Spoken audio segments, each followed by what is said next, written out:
Siragadikka serial நேயர்கள் அனைவருக்கும் வணக்கம். நம்ம விஜயா வீட்டில் உட்காந்து ரொம்பவே புலம்பிக்கிட்டு இருக்காங்க. ஐயோ 3 ஜோடியும் போயிருக்காங்க. கண்டிப்பாக பெஸ்ட் கப்பில் நம்ம ரோகிணி மனோஜ் தான் வருவாங்க. ஏன்னா அவங்க தான் வீட்டுக்குள்ளே சண்டையே இல்லாமல் 2 பேரும் ரொம்ப அண்டர்ஸ்டாண்டிங்கோட வாழ்ந்துக்கிட்டு இருக்காங்க. இன்னொரு பக்கம் பணக்கார பேயே இருக்கிற நம்ம ரோகிணி, ஓரளவுக்கு ரோகிணியும் ரவியும் கூட சிறந்த தம்பதியாக வந்துடுவாங்க. ஆனால் எதுக்கு எடுத்தாலும் எலியும் புனியமாக இருக்கிற இந்த மீனாவும் முத்து எப்படி ஜெயிக்க போகிறாங்க? அவங்களாம் கண்டிப்பாக ஜெயிக்க மாட்டாங்க அப்படிங்கிற மாதிரி உட்காந்துட்டு இருக்க அந்த டைமில் இன்னொரு பக்கம் நம்ம முத்து மீனா தான் சிறந்த ஜோடி, அவங்களுக்கு தான் இந்த அவார்டு போகும் அப்படின்னு சொல்லிட்டு அவார்டையும் கொடுத்து கூடவே இந்த போட்டியோட வெற்றியாளர் நீங்கன்றதுக்காக உங்களுக்காக 1 லட்ச ரூபா பரிசும் கொடுக்குறோம் அப்படின்னு சொல்லிட்டு 1 லட்ச ரூபா பரிசை கொடுத்துட்றாங்க. ரொம்ப சந்தோஷப்படுறாங்க நம்ம முத்து மீனாவும். காரணம், நம்ம மேலே ஒரு ரூம் கட்டணும்னு நினச்சோம், அதை இப்போவே நம்ம ஸ்டார்ட் பண்ணிடலாம் அப்படின்னு சொல்லிட்டு பணத்தை வாங்கிட்டு நேராக வீட்டுக்கு வராங்க.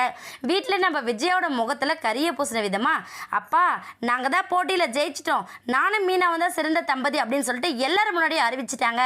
அது மட்டும் இல்லாமல் பணம் பார்த்தீங்களா 1 லட்ச ரூபா, இது நம்ம மேலே வீடு கட்டுறதுக்குப்பா, நீங்கள் ஒன்றும் கவலையே படாதீங்க, இதுக்கு முன்னாடி கஷ்டப்பட்டீங்களா அந்த மாதிரி எதுவுமே இல்லாமல் மேலே வீடு கட்டிட்டு நம்ம சந்தோஷமாக இருக்கலாம் அப்படிங்கிற மாதிரி நம்ம முத்து சொல்ல நம்ம மனோஜ் ரோகிணி சொங்கி போன மாதிரி வராங்க. விஜய் ஒரு பக்கம் என்னாச்சு நீங்கள் ஏன் ஜெயிக்கல அப்படிங்கிற மாதிரி சொல்கிறாங்க.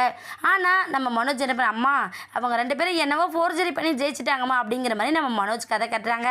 உடனே நம்ம அண்ணாமலை என்ன பண்ணுறாங்க, டே முத்து மீனா நீங்கள் 2 பேரும் ஜெயிப்பீங்கன்னு எனக்கு முன்னாடியே தெரியுண்டா, என்ன உங்கள் 2 பேருக்குள்ளேயும் பாசமும் அன்பும் அந்த அளவுக்கு இருக்குது, எல்லாருமே அப்படி தான் இருக்கீங்க, ஆனால் எல்லாரை விட அனுசரித்து போகக்கூடிய திறமை மீனாவுக்கு மட்டும்தான் அதிகமாக இருக்குது அப்படிங்கிறத நம்ம அண்ணாமலையும் போட்டு உடைக்கிறாரு. அவார்டை வாங்கினதோட பெருமைப்படுறது மட்டும் இல்லாமல் இந்த விஷயத்தை அவங்க பாட்டிக்கிட்டே ஷேர் பண்ணிக்கிறாங்க நம்ம முத்து. கூடிய சீக்கிரம் மேலே ஒரு வீட்டை கட்டி அவங்களோட சந்தோஷமான வாழ்க்கையை ஆரம்பிக்க போகிறாங்க. வெயிட் பண்ணி பார்க்கலாம்.